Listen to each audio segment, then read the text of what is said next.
Hi friends, ಎಲ್ಲರಿಗೂ ನಮಸ್ಕಾರ. ಇವತ್ತಿನ ಈ ಒಂದು ಸೆಷನಲ್ಲಿ KPSC ಮುಖಾಂತರ 2022 ಈ ಒಂದು ವರ್ಷದಲ್ಲಿ ನಡೆದ ಸಂವಹನ ಪತ್ರಿಕೆ ಅಥವಾ ಕಮ್ಯುನಿಕೇಷನ್ ಪೇಪರ್, ಓಕೆನಾ, ಈ ಒಂದು ಕಮ್ಯುನಿಕೇಷನ್ ಪೇಪರ್ದ ಕಂಪ್ಯೂಟರ್ ನಾಲೆಜ್ ಈ ಒಂದು ವಿಷಯದ ಕ್ವಶನ್ಗಳನ್ನು ಇಲ್ಲಿ ಡಿಸ್ಕಸ್ ಮಾಡೋಣ. ಫ್ರೆಂಡ್ಸ್, ಈ ಒಂದು ಕ್ವಶನ್ಗಳು ಮುಂಬರುವ ಎಲ್ಲ ಒಂದು ಸ್ಪರ್ಧಾತ್ಮಕ ಪರೀಕ್ಷೆಗಳಿಗಾಗಿ ಇವು ವೆರಿ ಇಂಪಾರ್ಟೆಂಟ್, ಓಕೆನಾ. ಸೊ ನಾವು ಈ ಒಂದು ಕಂಪ್ಯೂಟರ್ ನಾಲೆಜ್ ಇವನ್ನು ಬೆಟರ್ ನಾವು ಇಂಗ್ಲೀಷ್ ವರ್ಷನನ್ನು ಬಿಡಿಸೋಣ, ಓಕೆನಾ. Let's go to first question. Regarding processors following 2 statements are given. ಇಲ್ಲಿ ಒಂದು ಪ್ರೊಸೆಸರ್ ರಿಲೇಟೆಡ್ ಆಗಿ 2 ಸ್ಟೇಟ್ಮೆಂಟ್ಸ್ಗಳನ್ನು ಕೊಟ್ಟಿದ್ದಾರೆ. RISC is reusable instruction set computing processors, ಓಕೆನಾ, RISC. Then second one CISC is a complex instruction set computing processors. ಇದರಲ್ಲಿ ಯಾವ statement correct ಇದೆ ಅಂತ ಇಲ್ಲಿ ಕೇಳಿದ್ದಾರೆ. ಸೊ ಇಲ್ಲಿ ಕರೆಕ್ಟ್ ಬಂದುಬಿಟ್ಟು ಬಿ ಓನ್ಲಿ ಮಾತ್ರ, ಬಿ ಓನ್ಲಿ ಕರೆಕ್ಟಾ, ಇದು ರಾಂಗ್. RISC ಇದು ರಾಂಗ್ ಇದೆ, ಓಕೆನಾ. ಸೊ ಇಲ್ಲಿ ನೋಡಿ, CISC is a complex instruction set computing processors, ಓಕೆನಾ. ಇಲ್ಲಿ ನೋಡಿ ಆ ಥರದೊಂದು ಫುಲ್ ಫಾರ್ಮ್ ಕೊಟ್ಟಿದ್ದಾರೆ. CISC, C for complex instruction set computing processors, ಓಕೆನಾ. ಸೊ ಬಟ್ ಇದು RISC ರಾಂಗ್ ಇದೆ. ಇದರದೊಂದು ಸರಿಯಾದ ಉತ್ತರವನ್ನು ನೀವು ಗೂಗಲಲ್ಲಿ ಸರ್ಚ್ ಮಾಡಿ ಕಾಮೆಂಟ್ ಸೆಕ್ಷನಲ್ಲಿ ತಿಳಿಸಿ. Consider the following statements regarding format of A magnetic disc. ಇಲ್ಲಿ 4 ಸ್ಟೇಟ್ಮೆಂಟ್ಸ್ ಕೊಟ್ಟಿದ್ದಾರೆ, ಓಕೆನಾ. ಈ ಒಂದು ಸ್ಟೇಟ್ಮೆಂಟ್ಸ್ ನೋಡ್ಬೋದು ನೀವು, ಅಂದರೆ ಮ್ಯಾಗ್ನೆಟಿಕ್ ಡಿಸ್ಕ್ ರಿಲೇಟೆಡ್, ಓಕೆನಾ. ಸೊ ಇಲ್ಲಿ ಕೊಟ್ಟಿರುವ ಒಂದು ಆಪ್ಷನ್ಗಳಲ್ಲಿ ನಾವೇನಪ್ಪ ಒಂದು ಕರೆಕ್ಟ್ ಆನ್ಸರನ್ನು ಇಲ್ಲಿ ಫೈಂಡ್ ಔಟ್ ಮಾಡಬೇಕು. Select the code for the correct answer from the options given below, ಓಕೆನಾ. ಸೊ ಇಲ್ಲಿ ಕರೆಕ್ಟ್ ಬರೋದು ಆಪ್ಷನ್ ಸಿ ಬರುತ್ತೆ. Option C is the false. ಅಂದರೆ ಇಲ್ಲಿ ಕೊಟ್ಟಿರುವ ಆಪ್ಷನ್ಗಳಲ್ಲಿ select the code for the correct answer from the options given below, ಓಕೆನಾ. ಇಲ್ಲಿ ಈ ಒಂದು ಮ್ಯಾಗ್ನೆಟಿಕ್ ಡಿಸ್ಕ್ ಇದೆಯಲ್ಲ, ಇದರ ರಿಲೇಟೆಡ್ ಒಂದು ಇವು ಸ್ಟೇಟ್ಮೆಂಟ್ಸ್, ಓಕೆನಾ. ಫಸ್ಟ್ ಆಫ್ ಆಲು ಇವು ಸ್ಟೇಟ್ಮೆಂಟ್ಸ್ ಎಲ್ಲ ಟ್ರೂ ಆಗ್ತಾವೆ. ಎ ಟ್ರೂ ಆಗ್ತದೆ, ಬಿ ಟ್ರೂ ಆಗ್ತದೆ, ಡಿ ಟ್ರೂ ಆಗ್ತದೆ, ಓಕೆನಾ. But each sectors are divided into tracks. Each sectors are divided into tracks, ಓಕೆನಾ. ಸೊ ಇಲ್ಲಿ ಏನಾಗುತ್ತೆ, ಇದು ಸಿ ಇಸ್ ಅ ಫಾಲ್ಸ್ ಆಗುತ್ತೆ, ಓಕೆನಾ. ಸೊ ಇಲ್ಲಿ ಆಪ್ಷನ್ 3 ಆಗುತ್ತೆ.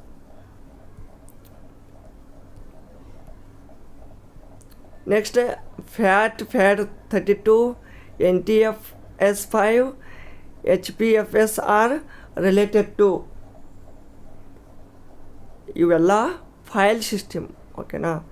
ಇವೆಲ್ಲ ಏನಿರ್ತಾವಪ್ಪ, file system. Compiler is an example for, it is a system software, ಓಕೆನಾ. Compiler is an system software. ಇಲ್ಲೇ 4 ಸ್ಟೇಟ್ಮೆಂಟ್ಸ್ ಕೊಟ್ಟಿದ್ದಾರೆ. ಮತ್ತು ಅವು regarding the operating system, OS ಗೊತ್ತಲ್ಲ, ಆ ಒಂದು OS ರಿಲೇಟೆಡು 4 ಸ್ಟೇಟ್ಮೆಂಟ್ಗಳನ್ನು ಇಲ್ಲಿ ಕೊಟ್ಟಿದ್ದಾರೆ. ಸೊ ನೀವು ಇಲ್ಲಿ ಈ ಕೊಟ್ಟಂಥ ಒಂದು ಆಪ್ಷನ್ಗಳಲ್ಲಿ select the correct answer from the options given below, ಓಕೆನಾ. ಇಲ್ಲಿ ಆಪ್ಷನ್ 2 ಕರೆಕ್ಟ್ ಆಗುತ್ತೆ, ಓಕೆನಾ. ಇಲ್ಲಿ ನೋಡಿ, option 2 A true, B true, C true, D false. ಅಂದರೆ ಈ loads the program into computer memory it is correct. ಅದೇನು ಆಪ್ರೇಟಿಂಗ್ ಸಿಸ್ಟಮ್ ಅಂದ್ರೆ ಆಪ್ರೇಟಿಂಗ್ ಸಿಸ್ಟಮ್ದು ಫಂಕ್ಷನ್. ಓ ಎಸ್ ಏನು ಮಾಡ್ತದ, operating system loads the program into computer memory and operating system coordinates with the computer hardware. Correct, ಓಕೆನಾ. So ಇದು true ಇದೆ. Managing of A files ಇದು correct. Protection from external attack ಇದು wrong. Just ಓಕೆನಾ, ಇದು wrong ಇದೆ. ಇವೆಲ್ಲ correct ಬರ್ತಾವೆ. ಟ್ರೂ. So option 2 correct. ಅಂದರೆ ಇವೆಲ್ಲ 3 ಕರೆಕ್ಟಿವ್ ಅದ್ರದ್ದೊಂದು ಫಂಕ್ಷನ್ ಆಗಿವೆ. ಓಕೆನಾ. ಡಿ ಮಾತ್ರ ತಪ್ಪು. Full form of DHCP, dynamic host configuration protocol. Dynamic host configuration protocol. Identify a valid possible IP address in IPv4. IP address ಅಂದರೆ ಏನಪ್ಪ,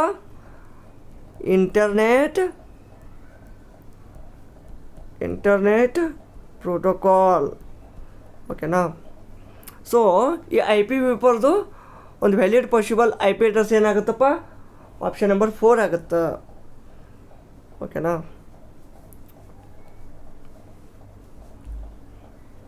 then a server-side dynamic web page contains scripts which are the interpreted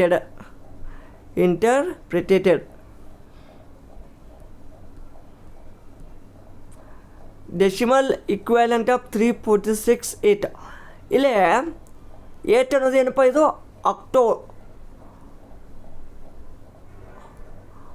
octa ಅಂದರೆ ಏನು, ಆಕ್ಟಲ್ನಲ್ಲಿ ಕೊಟ್ಟಿದ್ದಾರೆ. ಓಕೆನಾ.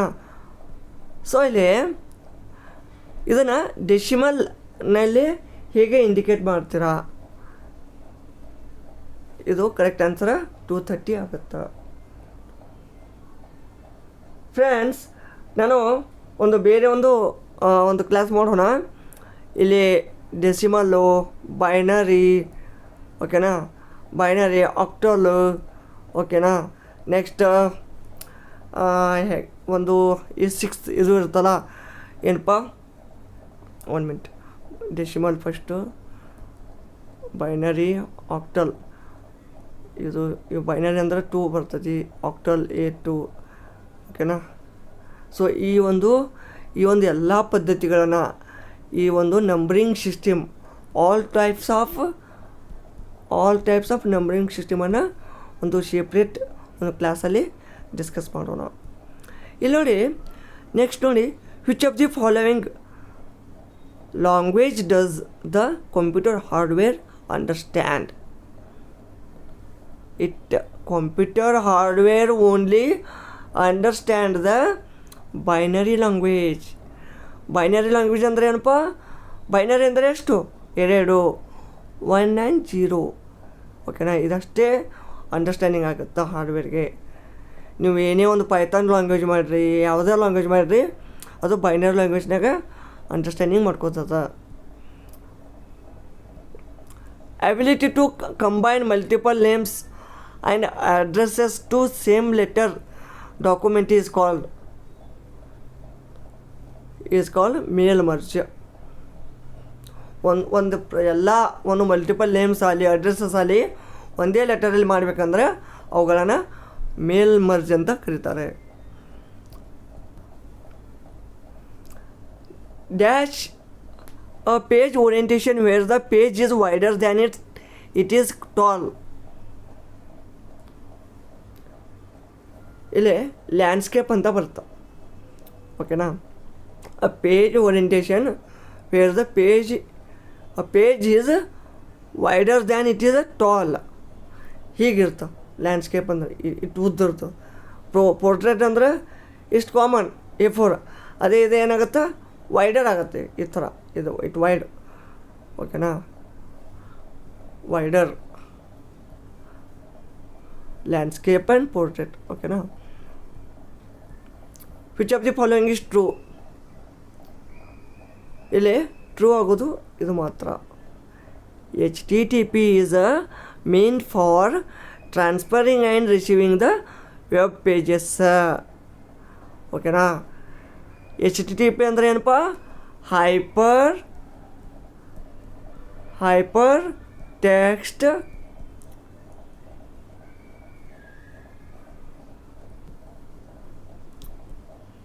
Transfer protocol.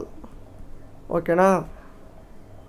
Protocol, hyper text transfer protocol ಅಂದರೆ HTTP. Next, identify the correct structure of a URL representation. URL representation correct structure ಏನು? Server type, host name, folder name, file name.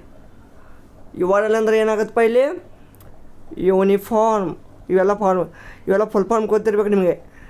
Inform resource ಲೊಕೇಟರ.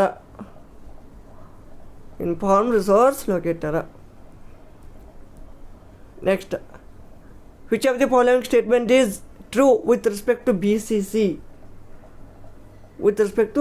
BCC? BCC ಅಂದರೆ ಏನಪ್ಪ? Bound carbon copy and blind carbon ಕಾಪಿಯು. ಇಲ್ಲಿ BCC ಅಂತ ನಿಮ್ಗೆ ನಾರ್ಮಲಾಗಿ ಗೊತ್ತಿರಬೇಕು. ಇಲ್ಲಿ ಇದನ್ನು ಮೇಲಲ್ಲಿ ಯೂಸ್ ಮಾಡ್ತಾರೆ. ಓಕೆನಾ. ನಿಮಗೆ ಗೊತ್ತಿರ್ಬೋದು ಏನು?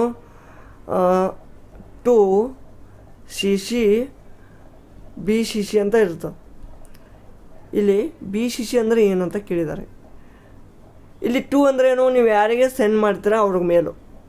CC ಅಂದರೆ ಏನು? ಅವರೊಂದು ರೆಫರೆನ್ಸ್ ಆಗಿ, ಈಗ ಯಾರಿಗಾದರೂ ಕಳಿಸಿ ಕೆಳಗಡೆ ಅವರಿಗೆ ಒಂದು ಮಾಹಿತಿ ಗೊತ್ತಿರಲಿಪ್ಪ ಅಂತಂತ CCಯಲ್ಲಿ ಇರ್ತಾರೆ. ಬಟ್ ಇದು BCC ಅಂದರೆ ಏನಂತ ಕೇಳಿದ್ದಾರೆ.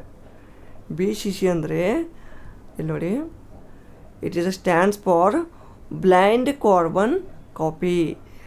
Each user whose addresses are typed in BCC is unaware of the fact that same message has been sent to others. ಅಂದರೆ ಈ BCCದವ್ರಿಗೆ ಏನು ಆಗಿರುತ್ತೆ ಗೊತ್ತಾ? ಈಗ ನಿಮ್ಮ ಒಂದು ಕ್ಯಾಂಡಿಡೇಟು ಈಗ ರಾಮನಿಗೆ ಶ್ಯಾಮನು ಒಂದು ಮೆಸೇಜ್ ಕಳಿಸ್ತಾನೆ. ಆದರೆ ಅವನಿಗೆ BCCಯಲ್ಲಿ ಇಟ್ಟು ಕಳಿಸ್ತಾನೆ ರಾಮನಿಗೆ. ಬಟ್ ಇವು ಶ್ಯಾಮ್ ಏನು ಮಾಡ್ತಾನೆ? 2 ಯಾರು ಕಳಿಸ್ತಾನೆ? CC ಇಟ್ಟಿರ್ತಾನೆ. ಇಲ್ಲಿ ಯಾರಿಗೆಲ್ಲ ಕಳಿಸಿರ್ತಾನೆ ಅದು ಇವನಿಗೆ ಅವೇರ್ನೆಸ್ ಇರಲ್ಲ. ಓಕೆನಾ. So it is a blind carbon copy. ಅಂದರೆ ಇವನು ರಾಮನಿಗೆ ಏನೂ ಗೊತ್ತಿರಲ್ಲ ಇದನ್ನು ಯಾರ್ಯಾರು ಕಳಿಸ್ಯಾರ. ಓಕೆನಾ. So option number 3 correct. I hope understanding you. Next, which among the following is an example of email software? Microsoft Outlook. ಈಗ ನಾರ್ಮಲಾಗಿ ಈ ಒಂದು ಆರ್ಗನೈಜೇಷನಲ್ಲಿ ಅಥವಾ ಒಂದು ದೊಡ್ಡ ದೊಡ್ಡ ಕಂಪ್ನಿಗಳಲ್ಲಿ ಈ ಒಂದು ಔಟ್ಲುಕ್ಕನ್ನು ಯೂಸ್ ಮಾಡ್ತಾರೆ. ಓಕೆನಾ. ಸೊ ಇದು ವರ್ಡು, ವಿಂಡೋಸು, ಪವರ್ ಪಾಯಿಂಟ್ ಇವೆಲ್ಲ ಇವು ನಿಮಗೆ ಸಾಫ್ಟ್ವೇರ್ ಬೇರೆ ಅದು. ಆದರೆ ಔಟ್ಲುಕ್ ಇದೇನಪ್ಪ? ನಿಮ್ಮದೊಂದು ಮೇಲ್ ಪರ್ಪೋಸು. ಈ ಔಟ್ಲುಕ್ಕಲ್ಲಿ ನೀವು ಮೇಲ್ ಸೆಂಡ್, ರಿಸೀವ್ ಇದೊಂದು ಪ್ರಾಪರ್ ಒಂದು ಜಿಮೇಲ್ ಟೈಪು. ಓಕೆನಾ. ಒಂದು ಇಮೇಲಿಂಗ್, ಒಬ್ರಿಗೊಬ್ರು ಒಂದು ಕನ್ವರ್ಸೇಷನ್ ಮಾಡೋದು. ಅಂದ್ರೆ ಅಲ್ಲಿ ಎಲ್ಲ ಈಗ ಒಂದು ಕಂಪ್ನಿಯಲ್ಲಿ ಎಲ್ಲ ಎಂಪ್ಲಾಯ್ಗಳು ಇರ್ತಾರೆ. ಒಬ್ರಿಗೊಬ್ರು ಒಂದು ಎಂಪ್ಲಾಯ್ಗಳು ಒಂದು ಕಮ್ಯುನಿಕೇಷನ್ ಮಾಡೋದು ಈ ಒಂದು ಔಟ್ಲುಕ್ ಥ್ರೋನೇ. ಓಕೆನಾ. Outlook is a type of email software. It's one type of Gmail ಇದ್ದಂಗೆ ಅದು. ಓಕೆನಾ. Next, consider the following statements about computer keyboard. ನೋಡ್ರಿ, ಇಲ್ಲಿ ಸ್ಟೇಟ್ಮೆಂಟ್ಸ್ಗಳನ್ನು ಕೊಟ್ಟಿದ್ದಾರೆ 4. Which of the statements above statements are correct? So ಇಲ್ಲಿ A ಮತ್ತು B ಸ್ಟೇಟ್ಮೆಂಟ್ಸ್ ಕರೆಕ್ಟ್ ಆಗ್ತಾವೆ. Delete key erases characters to the right of the cursor. ಓಕೆನಾ. ಆಮೇಲೆ back space key erases the characters to the left of the cursor. So ಇವು 2 correct, but ಇವೆರಡು ರಾಂಗ. So ಇಲ್ಲಿ ಏನಾಗುತ್ತಾ? Option 2 correct. Next, the fastest memory in a computer is. Friends, ನಾನು ಹಿಂದಿನ ಒಂದು ಸೆಷನಲ್ಲಿ ಈಗಾಗಲೇ ನಾನು ನಿಮಗೆ ಹೇಳಿದ್ದೀನಿ the fastest memory in a computer ಯಾವುದಂತ. So here the answer is cache. Cache is the correct. Here cache memory is the fastest system's memory. It is required to keep up with the CPU. It fetches and executes the instructions. Okay na? So mostly the data most frequently used by the CPU is stored in the cache memory only. ಓಕೆನಾ. So ಈ ಒಂದು C P you ಇಂದ ಏನೊಂದು data fetch ಮಾಡಿರ್ತದ, ಏನು ಡೇಟಾವನ್ನು use ಮಾಡಿರ್ತದ, ಆ ಒಂದು data store ಆಗೋದು ಎಲ್ಲಿಪ್ಪ ಅಂದ್ರೆ ಈ ಒಂದು ಕೆಶೆ ಮೆಮ್ರಿಯಲ್ಲಿ ಮಾತ್ರ. ಮತ್ತು the fastest portion of the C P U cache is the register file ಅಂತ ಬರುತ್ತೆ. ಓಕೆನಾ, ವಿಚ್ ಕಂಟೇನ್ಸ್ ಮಲ್ಟಿಪಲ್ ರಿಜಿಸ್ಟರ್ಸ್. ಇಲ್ಲಿ ನೋಡಿ, ಇಲ್ಲಿ ನಿಮಗೆ ಕ್ವಶನ್ ಹೋಗ್ತಾ ಟಫ್ ಆಗ್ತಾಯಿದೆ. ಓಕೆನಾ. ಈಗ ಕೆಶೆ ಅನ್ನೋದು ಏನು? ಇದೊಂದು ಮೆಮ್ರಿ, ಈ ಒಂದು ಏನಪ್ಪ, ಇದೊಂದು ಟೆಂಪ್ರರಿ ಒಂದು ಫಾಸ್ಟೆಸ್ಟ್ ಮೆಮ್ರಿ ಅಂತ ಅನ್ಬೋದು ನಾವು. ಅದರಲ್ಲಿ registers are the temporary memory units that store the data and are located in the processor. ಓಕೆನಾ. ಅಂದರೆ ಇಲ್ಲಿ ನಿಮ್ಮದು ಆನ್ಸರ್ ಕೆಶೆಯಿಂದ ರಿಜಿಸ್ಟರ್ಗೆ ಚೇಂಜ್ ಆಗುತ್ತೆ. ಓಕೆನಾ. ನೀವು ನಾರ್ಮಲಾಗಿ ಓದಿರ್ಬೋದು the fastest memory in computer. ಗೂಗಲಲ್ಲಿ ಕೂಡ ನೀವು ಸರ್ಚ್ ಮಾಡಿ ನೋಡ್ಬೋದು. The fastest memory in computer is cache ಅಂತಲೇ ಬರುತ್ತೆ.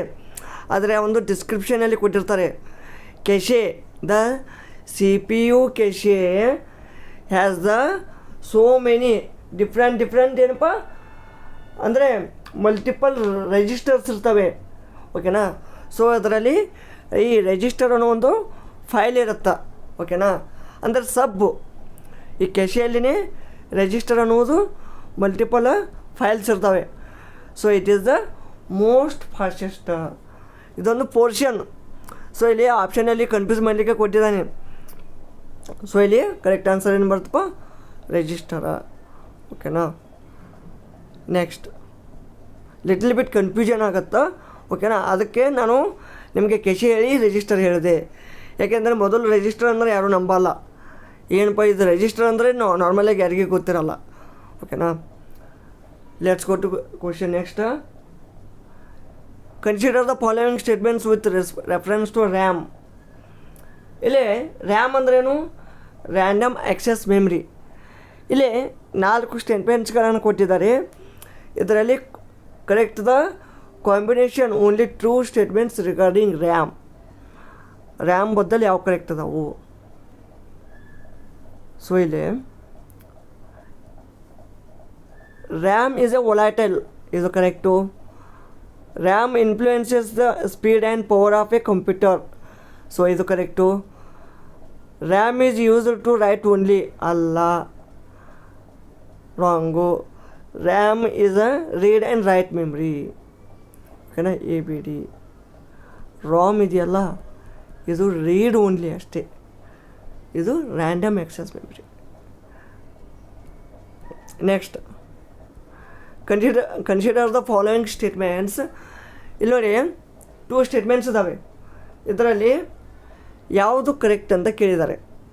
ಒಂದನೇದು ASCII. It is A 8-bit code that specifies characters for values from 0 to 1 to 7. ಇದು ಕರೆಕ್ಟ್ ಆಗುತ್ತೆ. ನೆಕ್ಸ್ಟ್ B ಕೂಡ ಕರೆಕ್ಟ್ ಆಗುತ್ತೆ. ಓಕೆನಾ. So here option 3 is correct.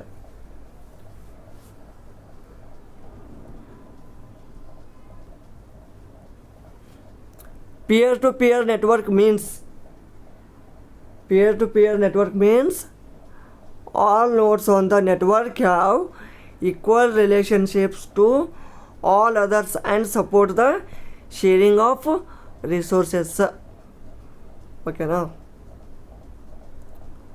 Next ಇಲ್ಲಿ ಕೂಡ 2 ಸ್ಟೇಟ್ಮೆಂಟ್ಸ್ ಇದ್ದಾವೆ. ಇದರಲ್ಲಿ ಯಾವ ಕರೆಕ್ಟ್ ಅಂತ ನೀವು ಹೇಳಬೇಕು. These are the reference to the web browser related statements ಇದ್ದಾವೆ. ಇಲ್ಲಿ browser provides book markers, so ಇದು correct. Browser provides help option, correct. ನೋಡಿ, ಈಗ ಗೂಗಲ್ ಕ್ರೋಮ್ ಓಪನ್ ಮಾಡ್ತಾರೆ ಅಂದ್ರೆ ಓಕೆನಾ, ಇಲ್ಲಿ ಏನಿರುತ್ತಪ್ಪ, ಸರ್ಚ್ ಬಾರ್ ಇರುತ್ತೆ, ಇಲ್ಲಿ ಮೂರು ಡಾಟ್ ಇರ್ತವೆ. ಇದರಲ್ಲಿ ಏನು ಮಾಡ್ತೈತಪ್ಪ, ನೀವು ಇಲ್ಲಿ ಬುಕ್ ಮಾರ್ಕ್ ಅಂತ ಇರುತ್ತೆ, ಸ್ಟಾರ್ ಮಾರ್ಕಿಗೆ ಓಕೆನಾ, ಬುಕ್ ಮಾರ್ಕ್, ಮತ್ತು ಹೆಲ್ಪ್ ಆಪ್ಷನ್ ಇರುತ್ತೆ ಓಕೆನಾ. So here option 3 is correct.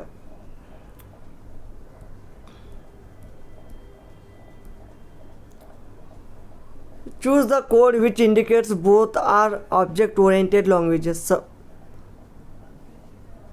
C++ and Java are the object-oriented languages. Next, EEPROM. EEPROM means electrically erasable programmable read-only memory. So it is a correct. Next, 1 GB means, ಈಗ ಇದು very common question, ಎಲ್ಲರದು daily ಲೈಫಲ್ಲಿ ಆಗೋದೇ ಇದೊಂದು ಸಂಗತಿ. ಯಾಕಪ್ಪ ಅಂದ್ರೆ 1 GB ಎಲ್ಲರೂ ಅಂತೀರ, ನನ್ನ ಡೇಟಾ ಎಷ್ಟಿದೆ, 1 GB ಇದೆಯಾ, 2 GB ಇದೆಯಾ, ನಿಮ್ಮದು ಮೊಬೈಲ್ ಪ್ಯಾಕ್ ಎಷ್ಟು, ಒಂದು ರಿಚಾರ್ಜ್ ಮಾಡ್ತೀಯ, ಎಷ್ಟು GB ಇದೆ, ಎಷ್ಟು ಪ್ಯಾಕ್ ಇದೆ, ಎಷ್ಟು ಡೇಟಾ ಇದೆ ಓಕೆನಾ. ಈಗಂತರೂ ಎಲ್ಲರಿಗೂ ಅನ್ಲಿಮಿಟೆಡ್ ಡೇಟಾ ಇದೆ, ಅದೇನು ಪ್ರಾಬ್ಲಮ್ ಇಲ್ಲ. ಆದರೆ ಈ GB MB ಎಲ್ಲರಿಗೂ ಫ್ಯಾಮಿಲಿಯರ್, GB MB. ಆದರೆ ಈ GB MB ಅಂದ್ರೆ ಗೊತ್ತಿಲ್ಲ ಯಾರಿಗೆ. GB ಅಂದರೆ ಗೀಗಾಬೈಟ್, GB ಮೀನ್ಸ್ ಗೀಗಾಬೈಟ್. B ಅಂದರೆ ಫಿಕ್ಸು, ಬೈಟ್ ಇದೆಲ್ಲ ಬೈಟು. ಬಟ್ ಈ G ಅಂದರೆ ಗೀಗಾಬೈಟು, MB ಅಂದರೆ ಮೆಗಾಬೈಟು, KB ಅಂದರೆ ಏನಪ್ಪ, ಕಿಲೋಬೈಟು ಓಕೆನಾ. ಇದು ಬೈಟ್ಸಲ್ಲಿ ಇರ್ತವೆ ಓಕೆನಾ.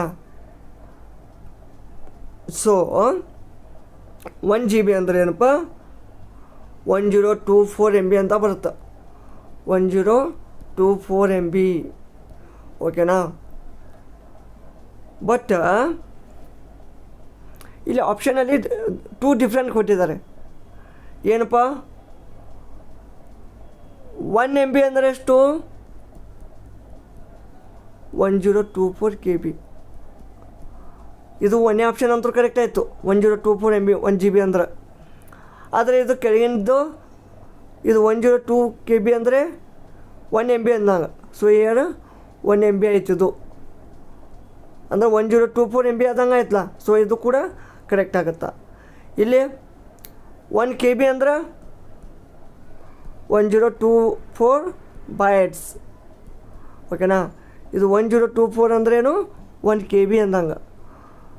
ಇದು ಏನಾಯ್ತಪ್ಪ, ಸೇಮ್ ಆ್ಯಸ್ ಇಟ್ ಈಸ್, ಇದು ಸೇಮ್. ಸೊ ಹಿಯರ್ 1 2 3 ಆರ್ ಕರೆಕ್ಟಾ. ಸೊ ನಾರ್ಮಲಾಗಿ ಎಲ್ಲರೂ ಏನು ಮಾಡ್ತಾರೆ, 1 GB ಅಂದರೆ 1024 MB ಅಂತ, ಇದು ಆಪ್ಷನ್ 1 ಮಾತ್ರ ಕರೆಕ್ಟ್ ಆಗ್ತಾರೆ, ಇದು ರಾಂಗು. ಸೊ ಇವು 3 ಆಪ್ಷನ್ ಕರೆಕ್ಟ್ ಆಗ್ತಾವ ಓಕೆನಾ. Next, in email communication CC stands for, ಈಗಾಗಲೇ ಹೇಳಿದ್ದೀನಿ ಫ್ರೆಂಡ್ಸ್, CC BCC ಏನಪ್ಪ 2 ಓಕೆನಾ. ಇಲ್ಲಿ CC ಅಂದರೆ ಏನಾಗುತ್ತೆ, carbon copy. CC it is a carbon copy, BCC is a blind carbon copy ಓಕೆನಾ, blind carbon copy. Next, what is the full form of RAM. ರ್ಯಾಮ್ದು full form ಏನು, ರ್ಯಾಮ್ದು full form random access memory. But ಇಲ್ಲಿ ಕ್ವಶನಲ್ಲಿ ಸ್ವಲ್ಪ normal ಆಗಿದ್ದು full form ಅಂದರೆ ಏನಪ್ಪ, ಇದರದೊಂದು ಒಂದು ವಿಸ್ತೃತ ರೂಪನ ಕೇಳಿದ್ದಾರೆ. ಇಲ್ಲಿ ರ್ಯಾಂಡಮ್ ಆ್ಯಕ್ಸೆಸ್ ಮೆಮರಿ ಅಂತ ಆಗುತ್ತಾ, ಆದರೆ ರ್ಯಾಮ್ ಈ ಕೊಟ್ಟಿರೋ ಒಂದು ಆಪ್ಷನ್ಗಳಲ್ಲಿ ಅದು ಫುಲ್ ಫಾರ್ಮ್ ಅಂತ ಆಗಲ್ಲ, ಆದರೆ ಇಲ್ಲಿ ಇದು ಡೈನಾಮಿಕ್ ರ್ಯಾಮ್ ಅಂತ ಆಗುತ್ತೆ. ಓಕೆನಾ, ಆಪ್ಷನ್ 3 ಕರೆಕ್ಟ್ ಆಗುತ್ತೆ. ಐ ಡೋಂಟ್ ನೋ ಇದು ಕ್ವಶನ್ ಯಾಕೆ ಹೀಗೆ ಕೊಟ್ಟಿದ್ದಾರೆ ಅಂತ ನನಗೆ ಅರ್ಥ ಆಗ್ತಾಯಿಲ್ಲ ನಿಜವಾಗಲೂ. ಓಕೆನಾ, ಬಟ್ ಫುಲ್ ಫಾರ್ಮ್ ಅಂದರೆ ಏನಪ್ಪ, ಕೆಳಗಡೆ ಕೊಡಬೇಕು read only memory, random access memory. ಓಕೆನಾ, ಹೀಗೆ ಆಪ್ಷನ್ ಕೊಟ್ಟರೆ ನಾವು ಈಸಿಯಾಗಿ ಫೈಂಡ್ ಔಟ್ ಮಾಡ್ಬೋದು. ಬಟ್ ಇಲ್ಲಿ ಕೆಳಗಡೆ ಆಪ್ಷನ್ ಡಿಫ್ರೆಂಟ್ ಇದ್ದಾವೆ. But as per the official KPSC key answers ಈ ಒಂದು 27 ಆಪ್ಷನ್ 3 ಕರೆಕ್ಟ್ ಕೊಟ್ಟಿದ್ದಾರೆ. ಓಕೆನಾ, ನೆಕ್ಸ್ಟ್ 28 ನೋಡಿ. The speed of a super computer is generally measured in flops. Give the full form of flops. ಇಲ್ಲಿ ನೋಡಿ, ಇದು ಕರೆಕ್ಟ್ ಇದೆ. ಇಲ್ಲಿ ಫ್ಲಾಪ್ಸ್ ಫುಲ್ ಫಾರ್ಮ್ದು, ಈ ಫ್ಲಾಪ್ಸು ಫುಲ್ ಫಾರ್ಮ್ ಕೇಳಿದ್ದಾರೆ. ಸೊ ಇಲ್ಲಿ ಫ್ಲೋಟಿಂಗ್ ಓಕೆನಾ, FL ಅಂದರೆ ಫ್ಲೋಟಿಂಗ್. ಓಕೆನಾ, floating point operations per second, floating point operations per second. ಓಕೆನಾ, ಸೊ ಆಪ್ಷನ್ 1 ಕರೆಕ್ಟ್ ಆಗುತ್ತೆ. Next, which of the following is true about the central processing unit, CPU related. So ಇಲ್ಲಿ option 2 ಮಾತ್ರ correct ಆಗುತ್ತೆ. ಇಲ್ಲಿ CPU consist of arithmetic logic unit, control unit and set of registers for temporary storage of the data. ನೋಡಿ, set of registers ಅಂದರೆ ಏನು, cache memory and instructions, addresses, intermediate results of calculation. Next last question, software which controls coordinates and is an interface between the user and the hardware is an, it is a operating system, OS. ಓಕೆನಾ,